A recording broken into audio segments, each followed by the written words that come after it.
The project is divided into 3 phases. So in the first phase, it's a reading. So we spent 3 days from 10 a.m. to 6 p.m. about that. So I have a group of actors come in, and then we just sit on at a table and we read. We take turns to read. Everyone takes about like 10 minutes, and we take turns to read the whole novel. Spend about 3 days doing that. The way we appreciate or encounter or enjoy the novel is when a reader picks up the novel and start reading. So it's a kind of a self-reading process, right? So you read to yourself. So sometimes you don't even read aloud. You're just looking at the words and reading. So I thought when we are going to move into the theatre genre, which is performative, then what is the next thing? What is the next thing in between? So I thought then, instead of a solo reading process, then we must read for someone else to hear. Because there are 6, maybe 7 actors at one time, and we take turns to read, and sometimes one whole chapter is quite long. And in the reading of the chapter, we could have like 3-4 actors, or even they may be able to read that chapter twice, So in changing different actors to read, right, I actually hear different voices, so-called. Not just their voice, but different narrators coming through. And that somehow come together. It fits well with the idea or the sense of a multiple narrator in the novel. At one part, it seems like that actor is the character telling us the story, maybe, and then for the other actor, it feels like she's a bit detached.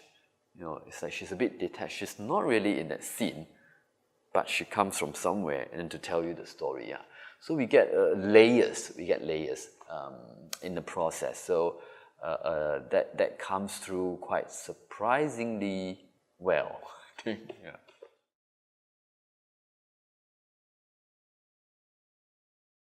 So the second phase of the workshop, right? I would say, in short, I call it a brainstorming session. It's again a 3-day workshop, right? 3 full days from 10 to 6. The first thing we did, if you can see down here on the wall, is that we visually try to lay out the whole novel. So we typed out, and then we cut out individual scenes. So individual, like in the chapter, there are various parts talking about this event, that event, with this character and that character.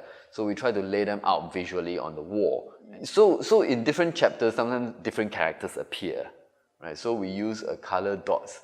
So if you look at like the black dot, then you follow the second chapter, the black dot, then you can trace out a single character's journey.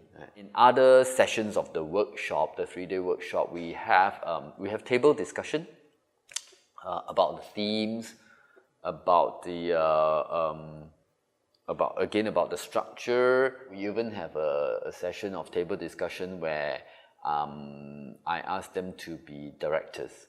So if you were a director, what would your concept be? And I even asked them to talk about set design. If you have a chance to say, it should be set in this kind of a setting, this kind of a design. And at one point, I asked them to write a scene. So now, if you are the playwright, can you choose a scene that you are interested in and write it for us? So they wrote it, and then different styles of writing came out. And then we have one session where we invited a composer, a sound designer, composer, to come in and jam with us, basically.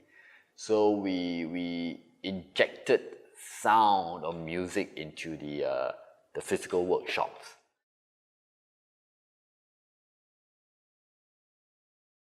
The third phase is actually the actual writing. Okay, so currently at this point, we just finished the second phase. We have not entered the third phase yet.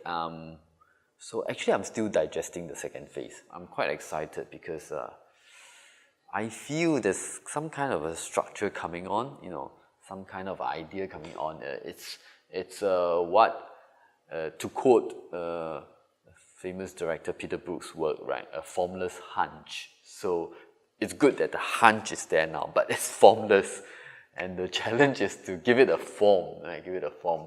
I will be leading in the writing. So rather than say I'm writing, maybe I'm organizing it together. Perhaps I'm writing most of the part, I'm not too sure. But I have a co-adapter, which is Haipin, one of my actors as well. So he may be writing certain parts for me. We have not decided. Yeah. So, but the third phase, I think I will have to spend about maybe 2 weeks just to put everything, make them into words and into a dramatic, theatrical text. Yeah. Somehow I feel very, of course I feel grateful, for C42 and then for CIFA to pick up this thing, for a lot of support from all these institutions and organizations to help us do this. Last time if a commissioning body at CIFA would have come to me, then we would just have started just by doing the play. But now I have the luxury of adapting, looking into adaptation first, and then doing CIFA. And CIFA also likes the idea that we have a longer period of preparation. So I think all our directions and interests are tying in together quite well.